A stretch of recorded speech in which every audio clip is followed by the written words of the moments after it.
ओम शांति। बच्चों को सिर्फ एक की याद में नहीं बैठना है, 3 की याद में बैठना है। कौन 3? शिव बाबा हमारा बाप भी है, शिक्षक भी है, सतगुरु भी है। हम सबको वापस ले जाने के लिए आए हैं ना। यह नई बात तुम ही समझते हो। बच्चे जानते हैं, वह जो भक्ति सिखाते हैं, शास्त्र सुनाते हैं, वो सब कौन है? मनुष्य। शिव बाबा को मनुष्य नहीं कहेंगे, यह तो निराकार है ना। हम निराकार आत्माओं को बैठ पढ़ाते हैं। आत्मा ही तो शरीर द्वारा सुनती है, ये ज्ञान बुद्धि में होना चाहिए। अभी तुम बेहद के बाप की याद में बैठे हो। बेहद के बाप ने कहा है, रूहानी बच्चों, मुझे याद करो तो पाप कट जाएंगे। यहाँ शास्त्र आदि की कोई बात नहीं। जानते हो, बाप हमको राजयोग सिखला रहे हैं ना। कितना भारी टीचर है हमारा शिव बाबा। ऊंच से ऊंच है तो पद भी ऊंच से ऊंच प्राप्त कराते हैं। जब तुम सतो प्रधान बन जाएंगे नंबरवार पुरुषार्थ अनुसार, तब फिर दुनिया में लड़ाई शुरू होगी। नेचुरल क्लैमिटीज भी होंगी। याद भी जरूर बाप को करना है। बुद्धि में सारा ज्ञान भी होना चाहिए। सिर्फ एक ही बार पुरुषोत्तम संगम युग पर ये बाप आकर हमें सारी बातें समझाते हैं। नई दुनिया के लिए छोटे बच्चे भी तो बाप को याद कर सकते हैं। छोटे बच्चों का भी हक है, क्योंकि आत्मा तो उनमें भी है ना। तुम तो समझदार हो, जानते हो बाप को याद करने से विक्रम विनाश होंगे और हम जाके उच्च पद पाएंगे। यह भी जानते हो ना, इन लक्ष्मी नारायण ने नई दुनिया में जो पद पाया, वह कैसे पाया? शिव बाबा को याद कर दीजिए। लक्ष्मी नारायण ही फिर 84 का चक्कर लगा के अभी ब्रह्मा सरस्वती बने हैं। यही फिर लक्ष्मी नारायण बने। अभी पुरुषार्थ कर रहे हैं ना। सृष्टि के आदि मध्य अंत का तुमको ज्ञान है। अब तुम अंधश्रद्धा से देवताओं के आगे माथा नहीं झुकाओगे। पहले तो क्यों झुकाते थे? क्योंकि हम भी विकारी थे ना। अब हम भी निर्विकारी बने हैं, बाबा से प्रतिज्ञा की है। तो हम अब देवी देवताओं के आगे माथा नहीं झुकाएंगे। देवताओं के आगे मनुष्य जाकर अपने को पतित सिद्ध करते हैं, कहते हैं आप सर्वगुण संपन्न हो, हम पापी विकारी हैं, कोई गुण नहीं है। तुम जिनकी महिमा गाते थे, अब हम स्वयं ऐसे बन रहे हैं, तो अब हम क्यों उनके आगे सर झुकाएंगे? कहते हैं ना, बाबा यह शास्त्र आदि कब से पढ़ना शुरू हुआ? बाबा से कई बच्चे पूछते हैं, तो बाबा कहते हैं जब से यह विकार दुनिया में आए ना, रावण राज्य, तब से शुरू हुआ। देखो, घर में भी, अगर लौकिक दुनिया में भी, अगर कोई वो शिक्षा लेता रहता है, लेकिन जब वो शिक्षा पाकर वैसा ही ऑफिसर बन जाता है, बड़े बड़े लोगों के साथ बैठना उठना बैठना हो जाता है, तो वो पहले जैसे थोड़े बड़े लोगों के सामने सर झुकाएंगे। फिर तो वो उनके बराबरी के हो गए ना, फिर तो वो उनको अपने साथ बिठाते हैं। हम भी पहले देवी देवताओं के आगे सर झुकाते थे, भगवान को तो जानते नहीं थे ना। तो अब हम भी उनके जैसे पावन बन रहे हैं, उनके जैसे सर्वगुण संपन्न 16 कला संपूर्ण संपूर्ण निर्विकारी बन रहे हैं ना। तो अब हम क्यों उनके आगे मूर्तियों के आगे सर झुकाएं? जबकि पता है ये जो जिनकी पूजा हो रही है, ये हम ही उस दुनिया के हैं। अब हम ऐसे बन गए हैं, इसलिए हम ही अपनी मूर्तियों के आगे सर झुकाते हैं। तो जब हम ही थे, फिर से बन रहे हैं, तो फिर अब क्यों सिर झुकाएंगे? बाबा कहते हैं, देखो यह सब भक्ति मार्ग की सामग्री है। तुम जब यहाँ बैठते हो तो बुद्धि में सारा ज्ञान धारण होना चाहिए। यह संस्कार आत्मा ले जाएगी। देखो बाबा क्यों कहते हैं हमें, बाबा ये तो नहीं कहते कि भक्ति छोड़ो, लेकिन बाबा हमें कहते हैं जब मैं तुम्हें मिल गया हूँ तो तुम मुझे क्यों अभी तक बुला रहे हैं? लेकिन एक और रीजन है, बाबा कहते हैं सत्युग में ये भक्ति आदि शास्त्र आदि पढ़ना, व्रत नेम आदि कुछ नहीं होगा। तो वो संस्कार भी हमें अभी से ही भरने। भक्ति के संस्कार हमारे वहां नहीं होने चाहिए। तो भक्ति के संस्कार ले जाने ही नहीं है ना हमें उधर। इसीलिए बाबा कहते हैं इन संस्कारों को अभी ही छोड़ दो। फिर भी अगर आपका मन करता है भक्ति करने का, अभी तक आपका पाठ है तो आप करते रहो। बाबा कहते नहीं है छोड़ो, लेकिन बाबा जो कहते हैं कि तुम मुझे याद करो, मैं जो तुम्हें शक्तियां दे रहा हूँ वो शक्तियां अपने अंदर भरो। तो बाबा कहते हैं देखो, भक्ति के संस्कार हमें नहीं ले जाने। भक्ति के संस्कार वाले पुरानी दुनिया में मनुष्य के पास ही जन्म लेंगे। भले हमें ज्ञान सुनना अच्छा लगता है, बाबा को याद करना अच्छा लगता है, लेकिन अभी भी हमारी भक्ति करने की आदत है। अभी भी हमें भगवान को बुलाने की, अपने को बुरा भला कहने की, उनको ऊंचा मानने की आदत है। तो हमारे ये संस्कार आत्मा में रह जाएंगे ना। इस कारण क्या होगा, बाबा कहते हैं फिर तुम वापस से द्वापर में मनुष्य के पास ही जन्म लेंगे जो भक्ति शुरू करें। यह भी जरूरी है, भक्ति तो शुरू होगी, लेकिन सत्य त्रेता में तो भक्ति होगी ही नहीं। इसलिए वो संस्कार अभी रखने ही नहीं। तुम्हारी बुद्धि में ये ज्ञान का चक्कर चलना चाहिए, साथ साथ बाबा को भी याद करना है। देखो, एक इजी बात बताते हैं, इसमें बुरी बात तो कोई है नहीं।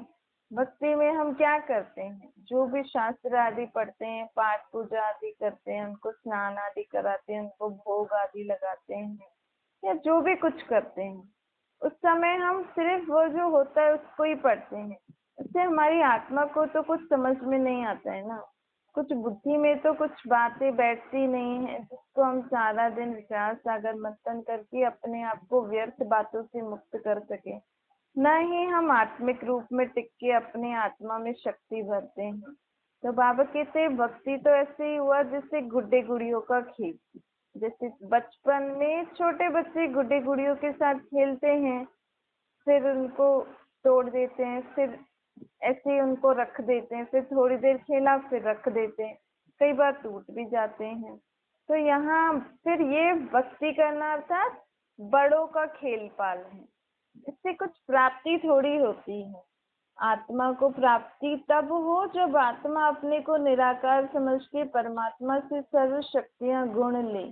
वह जो उनको शिक्षा दे रहे हैं उसको मन और बुद्धि से विचार करके अपने संस्कारों को परिवर्तन करो। तो बाबा कहते हैं ये भक्ति का फल तुम्हें ज्ञान मिल रहा है ना, तो अब तुम अपने को परिवर्तन करो। अभी भी तुम अपने आप को क्यों नीच पापी विकारी समझ रहे हो।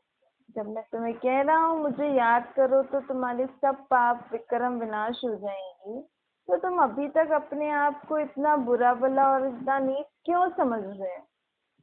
तुम भी वैसा सब कुछ धारण करके उनके जैसा बनो ना, तो वो संस्कार हम सत्युग में ले जाएंगे ना।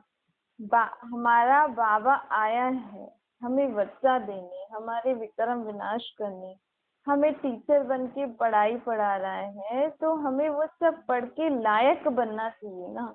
बुद्धि में अब हमें पूरे सृष्टि चक्र का ज्ञान है, इससे हम चक्रवर्ती राजा बने। बाबा ने हमें ज्ञान और भक्ति का यथार्थ अर्थ बताया है ना। अब ज्ञान का सागर परम पिता परमात्मा शिव हमें ज्ञान सुनाने आए हैं। उनको भक्ति का भी सारा मालूम। हमने भक्ति में क्या क्या किया ये शिव बाबा को सब कुछ पता है। तुमने द्वापर से भक्ति शुरू की है, मुझे बुलाया है, अब तुम्हारी भक्ति पूरी हुई। मनुष्य को ये पता नहीं है, बाप ही आकर समझाते हैं। सत्युग में तुम ही देवी देवता विश्व के मालिक थे, वहां भक्ति का नाम नहीं रहता। सत्युग में एक भी मंदिर नहीं होगा, सब देवी देवता ही होंगे, चैतन्य में होंगे। पीछे जब आदि दुनिया पुरानी होती है, यानी 2500 वर्ष पूरे होते हैं, अथवा त्रेता और द्वापर के संगम पर जब इस दुनिया में रावण अर्थात विकारों की प्रविष्टा होती है, तब फिर देवी देवताएं वाम मार्ग में चले जाते हैं। और फिर भक्ति शुरू हो जाती है। बाबा कहते हैं त्रेता और द्वापर के संगम में रावण आता है, कलयुग और सतयुग के संगम पे कौन आता है? परमात्मा राम। ये बातें सिवाय हमारे और कोई नहीं जानता। हमें भी किसने बताई है? शिव बाबा। बाप ही आकर हमें ये सब राज समझाते हैं। अब जब परमात्मा आते हैं उस संगम को क्या बोलते हैं? कल्याणकारी संगम। और त्रेता और द्वापर के संगम को क्या बोलेंगे? अकल्याणकारी संगम। क्योंकि उस समय रावण आ जाता है तो हमारी आत्माओं का अकल्याण होना शुरू हो जाता है ना। और अब जब बाबा आते हैं तो हम सभी आत्माओं का कल्याण हो जाता है। बाबा चैतन्य बीज रूप है ना इस मनुष्य सृष्टि रूपी झाड़ का, इसलिए हमें पूरी नॉलेज देते हैं कि ये झाड़ धीरे धीरे कैसे वृद्धि को पाता है, कैसे ये सदगति से दुर्गति को पाता है, और फिर से मैं कैसे नया झाड़ का कलम लगा के इसको सदगति में ले जाता हूँ। बाबा कहते हैं अगर दुनिया में जो बीज होते हैं ना सब्जियों फ्रूट के, वो तो चैतन्य नहीं होते हैं ना, वो तो जड़ होते हैं, तो वो हमें कुछ समझा भी नहीं सकते। हम समझ सकते हैं कि बीज डालने से पहले झाड़ छोटा सा निकलता है, फिर बड़ा हो फल देना शुरू करता है। तुम सब ये चैतन्य सब कुछ जानते हो ना। अभी भी मनुष्य सृष्टि रूपी झाड़ का बीज आया है ना, तो पहले अभी छोटा सा हमारा ये सब ब्राह्मण परिवार पूरा जड़ तैयार हो रही है, फिर हम ही जाके सतयुग में देवी देवताएं बनेंगे, अर्थात इस मनुष्य सृष्टि रूपी झाड़ की वृद्धि होगी। फिर बड़ा होते होते अभी तो देखो ये पूरी सृष्टि, अर्थात ये पूरी सृष्टि झाड़ मुआफी कितनी फैली हुई है ना, कितने धर्म कितने मत पंथ हैं। दुनिया में तो आजकल मनुष्य क्या क्या करते रहते हैं, इन्वेंशन निकालते रहते हैं, चंद्रमा में जाने की कोशिश करते हैं, ये सब बातें अभी हम सुन रहे हैं। चंद्रमा तरफ कितना ऊंचा लाखों माइल्स तक चले जाते हैं जांच करने के लिए, देखें कि चंद्रमा क्या चीज है। समुद्र में भी कितना दूर दूर तक जाते हैं, जांच करते हैं, परंतु बाबा कहते हैं अंत तो पा नहीं सकते हैं, पानी ही पानी है। एरोप्लेन में ऊपर जाते हैं, उन लोगों का पेट्रोल इतना डालना पड़ता है कि वापस भी तो आ सके। आकाश भी बेहद है ना, सागर भी बेहद है। जैसे यह बेहद का ज्ञान सागर बाप है, और फिर वो दुनिया में कौन सा सागर है? पानी का सागर, वो भी बेहद है, इसका भी कोई अंत थोड़ी पा सकता है। कोई पानी में सागर में चलता जाए रुकेगा थोड़ी, और ही आगे चलता जाएगा। आकाश तत्व भी बेहद है, धरती भी बेहद है ना, चलते जाओ चलते जाओ। सागर के नीचे क्या होती है? धरती। पहाड़ी किस पर खड़ी है? धरती पर ही खड़ी है ना। फिर धरती को खोदते हैं तो पहाड़ निकल आता है, उसके नीचे फिर क्या आता है? पानी निकल आता है। सागर भी धरनी पर है ना, उसका कोई अंत नहीं पा सकते। देखो दुनिया के बारे में, ऐसे बेहद के बारे में विचार करेंगे तो हमारी बुद्धि भी बेहद जैसी हो जाएगी, लेकिन ज्यादा नहीं जाना, थोड़ा सा ही। क्योंकि बाबा कहते हैं ना अभी अंत है, इसके बारे में हम इसका कभी अंत हम पा नहीं सकते हैं। कहाँ तक पानी है, कहाँ तक धरती है, कहाँ तक आकाश है, ये तो कोई बता नहीं सकता है। परमात्मा बाप जो बेहद का बाप है, उनके लिए बेअंत नहीं कहेंगे। मनुष्य पर कहते हैं ईश्वर बेअंत है, माया बेअंत है, परंतु तुम समझते हो ईश्वर तो बेअंत हो नहीं सकता है। बाकी आकाश बेअंत है। यह 5 तत्व आकाश वायु सब तत्व तमो प्रधान बन जाते हैं, आत्मा भी तमो प्रधान बनती है, फिर बाप आकर सतो प्रधान बनाते हैं। कितनी छोटी आत्मा है ना, 84 जन्म भोगती है। ये चक्कर फिरता रहता है, ये नाटक अनादि है, इसका अंत नहीं होता है। ये नाटक परंपरा से चला आता है। कब से शुरू हुआ यह कहें तो फिर कहेंगे कब खत्म होगा। बाकी इतना समझने का है कि कब से नई दुनिया शुरू होती है, क्योंकि नाटक तो अभी बंद थोड़ी होगा। जिस सेकंड पुरानी ये जो ड्रामा की 5,000 वर्ष की जो रील है, जिस सेकंड 5,000 साल पूरे हो जाएंगे, उसके दूसरे सेकंड फिर एक से शुरू हो जाएगी नई रील, मतलब वही रील नए से शुरू हो जाएगी। इसलिए हम ये भी नहीं कह सकते कब शुरू होगी नई रील, कब अंत होगा, क्योंकि जब अंत होगा तो खत सब चले जाएंगे ना। उस समय तो जो सेकंड सब चले जाएंगे, उसके दूसरे सेकंड सृष्टि पे सत्य स्टार्ट हो जाएगा ना। तो हम तो सब चले जाएंगे, तो किसको क्या पता कौन सा सेकंड खत्म होगी, फिर कौन सी दूसरे सेकंड शुरू हो रही है। इसलिए इन सारी बातों में जाना नहीं चाहिए। सिर्फ इतना ही समझो, ड्रामा बना बनाया है। अभी कलयुग के बाद सत्युग आने वाला है, बाबा उसके लिए हम आत्माओं को सतो प्रदान बना रहे हैं। 5,000 वर्ष का चक्कर है जो फिरता ही रहता है। अभी तुम जानते हो, बाकी दुनिया में तो कितने गपोड़े लगा देते हैं ना। शास्त्र में लिखा है सत्य की आयु इतने लाखों वर्ष है, तो मनुष्य सुनते सुनते उनको सच समझ लेते हैं। यह पता नहीं पड़ता है भगवान कब आकर अपना परिचय देंगे। न जानने के कारण कह देते हैं कलयुग की आयु 40,000 वर्ष पड़ी है, क्योंकि भगवान के बारे में तो जब भगवान धरती पे आए तभी ही हम समझ सकेंगे ना। अब देखो, इतना समय भगवान धरती पे आए हुए ये ज्ञान सुना रहे हैं, हमने पहले क्यों नहीं सुना, अब क्यों सुन रहे हैं? क्योंकि जब जिसका बुद्धि का ताला खुले, जब जिसका भक्ति का पाठ पूरा हो, तभी तो भगवान आके फल देगा ना भक्ति का। अब हमें भगवान ने भक्ति का फल दे दिया है, ये ज्ञान। चलो सत्युगी नई दुनिया में, अब तुमने समझा है तो तुम औरों को भी समझाओ। देखो, अगर हम औरों को नहीं बताएंगे तो फिर बताते रहेंगे तो धीरे धीरे उनके बुद्धि का ताला खुलेगा ना। और अगर बताएंगे ही नहीं तो फिर कब खुलेगा? फिर अंत में वो हमें उल्ला देंगे। जब तक तुम न समझाओ उनको भी क्या पता। तो अभी तुम निमित्त हो समझाने के लिए। कल्प 5,000 वर्ष का है, लाखों वर्ष का नहीं। भक्ति की कितनी सामग्री है ना। मनुष्य को पैसा होता है तो फिर खर्चा करते हैं। बाप कहते हैं मैं तुमको कितने पैसे देकर जाता हूँ, बेहद का बाप हूँ तो जरूर बेहद का ही वर्षा दूंगा ना। इससे तुम्हें सुख मिलता है, आयु भी बड़ी होती है। बाप बच्चों को कहते हैं मेरे लाडले बच्चे आयुष्मान हो। वहां तुम्हारी आयु 150 वर्ष रहती है, कभी हमें काल नहीं खाता है।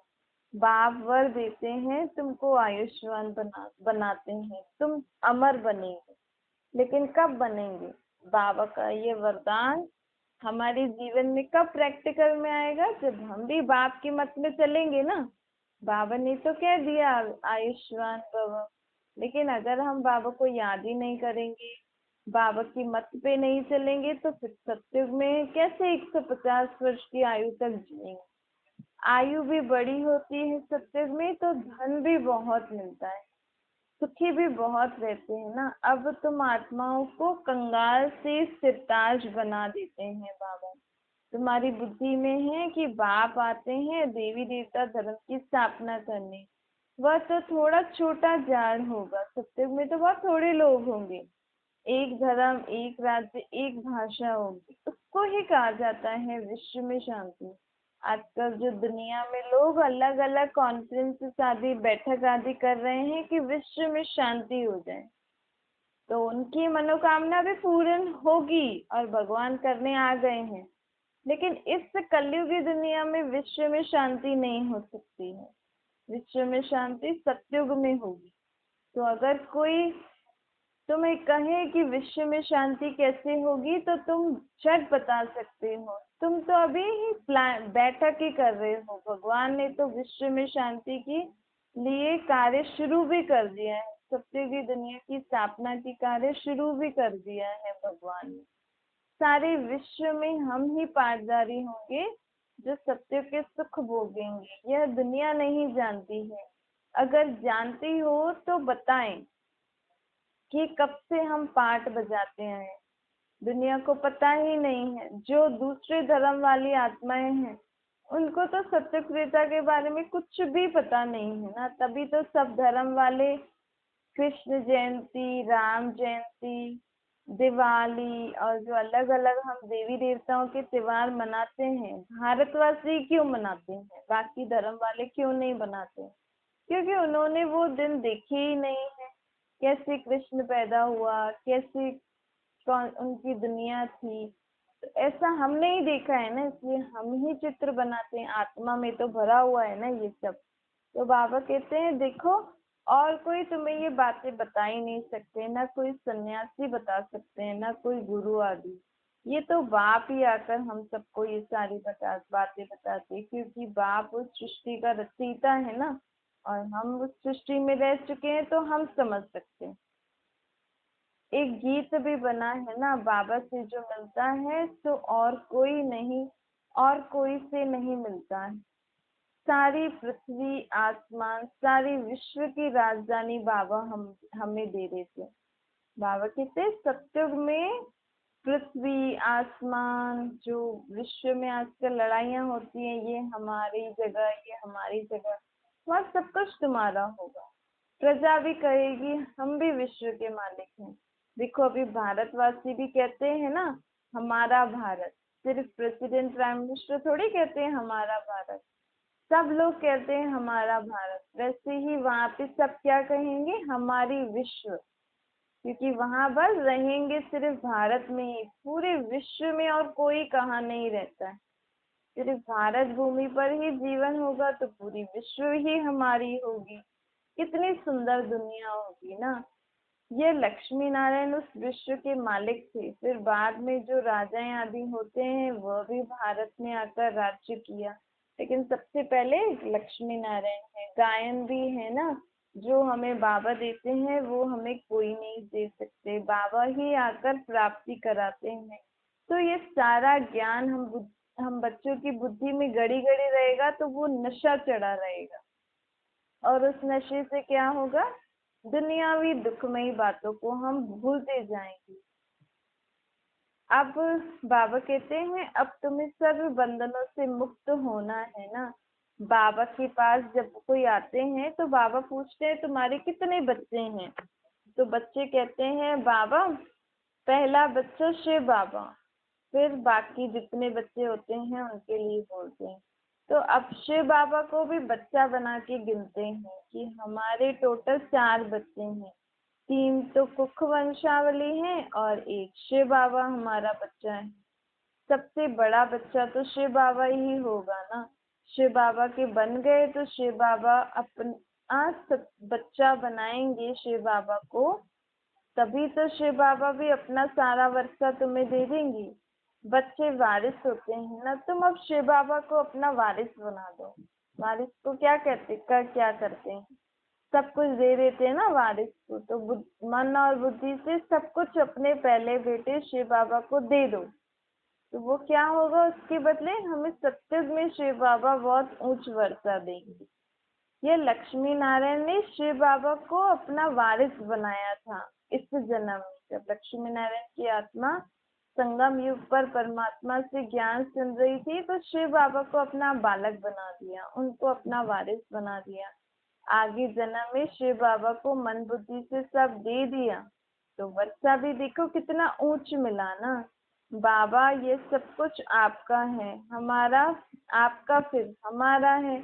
आप हमको सारे विश्व की बादशाही का वर्षा देते हो ना, क्योंकि तुमको जो कुछ था वह तुमने मुझे दे दिया, तो उसके बदले मैं तुम्हें सत्युग में विश्व की बादशाही दूंगा।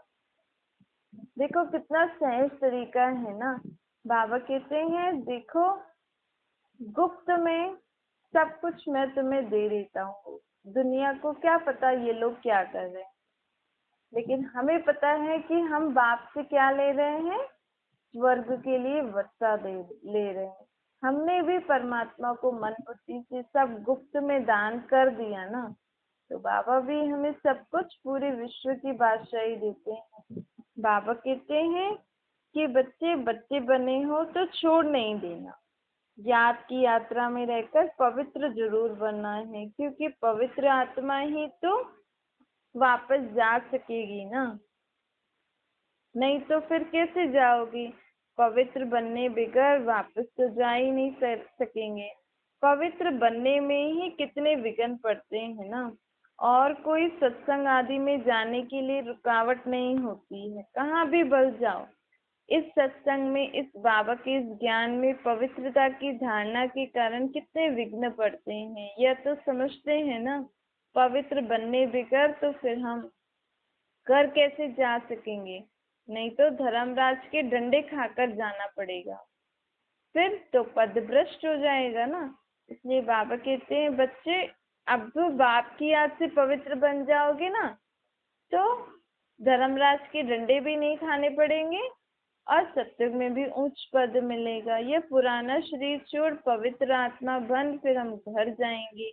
फिर जब 5 तत्व सतो प्रदान नए हो जाएंगे, तब हमको नया सतो प्रदान शरीर मिलेगा।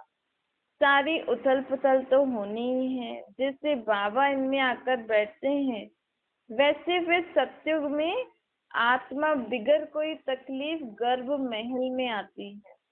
फिर जब समय होता है तो बाहर आती है। सत्युग में जब बच्चा पैदा होता है तो जैसे बिजली चमक जाती है, इतनी रोशनी होती है, क्योंकि सतो प्रधान आत्मा होती है ना। तो बच्चा जब शरीर से बाहर निकलता है आत्मा, तो फिर बहुत चमक हो जाती है घर रूम में ही। देखो ये सब भी ड्रामा में नूंद है। सतो प्रधान आत्मा और फिर सतो प्रधान शरीर भी होगा। कितनी सुंदर दुनिया होगी ना, इसको हम अभी बुद्धि से जान सकते हैं, फिर चैतन्य में अपने सतो प्रधान शरीर द्वारा देखेंगे। क्या मीठी मीठी लदे बच्चों प्रति माता पिता बाप दादा का याद प्यार और गुड मॉर्निंग। रूहानी बाप की हम सभी रूहानी बच्चों को नमस्ते। हमारी भी रूहानी माता पिता बाप दादा को याद प्यार गुड मॉर्निंग और नमस्ते। वरदान है, शुद्ध और समृद्ध संकल्पों की शक्ति से व्यर्थ वाइब्रेशन को समाप्त करने वाले सच्चे सेवाधारी बनो। कहा जाता है संकल्प भी सृष्टि बना देता है। जब कमजोर और व्यर्थ संकल्प करते हो तो व्यर्थ वायुमंडल की सृष्टि बन जाती है। तो हम सच्चे सेवाधारियों का क्या काम है? सच्चे सेवाधारी वह होते हैं जो अपने शुद्ध संकल्प, शक्तिशाली संकल्पों से पुराने वाइब्रेशंस को समाप्त कर दें। हम बाबा की याद में इतने शुद्ध और शक्तिशाली संकल्प करें जिससे पुराने वाइब्रेशन सब समाप्त हो जाएं। अर्थात सबके लिए जब हम अच्छा सोचेंगे तभी ही वो आत्मा अच्छी बन जाएगी और वायुमंडल भी वैसा बन जाएगा। जैसे किसी किसी आत्मा के बारे में होता है ना, ये तो है ही ऐसा, सब लोग उसको ऐसे बोलते हैं ना, ये तो है ही ऐसा, करता ही ऐसा है, तो उसके आसपास भी वो ऑरा बन जाता है। फिर वो चाह के भी अपना सही कर्म, अगर वो चाहे कि मैं इसको सही रीति करूं, वो कर ही नहीं सकता है, क्योंकि हम सब ने ही कहकर उसको एक व्यर्थ वायुमंडल के औरे में बंद कर दिया है। तो आप किसी को भी देखो, कोई भी ऐसे व्यर्थ जिनके भी स्वभाव संस्कार अच्छे नहीं हो या ऐसी कोई बात हो, तो हमेशा उनके लिए अच्छा सोचना। परमात्मा को याद करके हम उनके प्रति अच्छा सोचेंगे तो उनके आसपास भी वो शक्तिशाली ऑरा बन जाएगा ना, तो वो आत्मा बहुत सहज रीति से अपने को परिवर्तन कर सकती है। बाबा कहते सच्चे सेवादारी वो जो अपने शुद्ध शक्तिशाली संकल्पों से पुराने वाइब्रेशंस को समाप्त कर सके। जैसे साइंस वाले शस्त्र से शस्त्र को खत्म कर देते हैं, एक विमान से दूसरे विमान को गिरा देते हैं ना, ऐसे हम बाबा के बच्चे क्या कर सकते हैं? अपने शुद्ध समृद्ध संकल्पों का वाइब्रेशन, व्यर्थ वाइब्रेशन को समाप्त कर दे।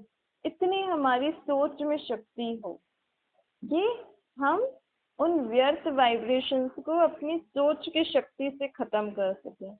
अब हमें ऐसी सेवा करनी है, हम भले बाबा का ज्ञान किसी को नहीं सुना रहे हैं या बाबा की और कई प्रकार की सेवाएं हैं वो नहीं कर रहे हैं, लेकिन बाबा कह रहे हैं मेरी सबसे बड़ी सेवा कौन सी है?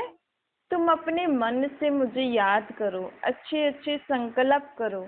इससे क्या होगा, दुनिया में या आपके आसपास जो भी व्यर्थ संकल्प हैं, जो भी व्यर्थ बातें हैं, जो भी फालतू वाइब्रेशन जो हमारे आसपास या दुनिया में फैलते हैं, तो परमात्मा की याद में जब हम अच्छे संकल्प करेंगे तो वो सब खत्म हो जाएंगे।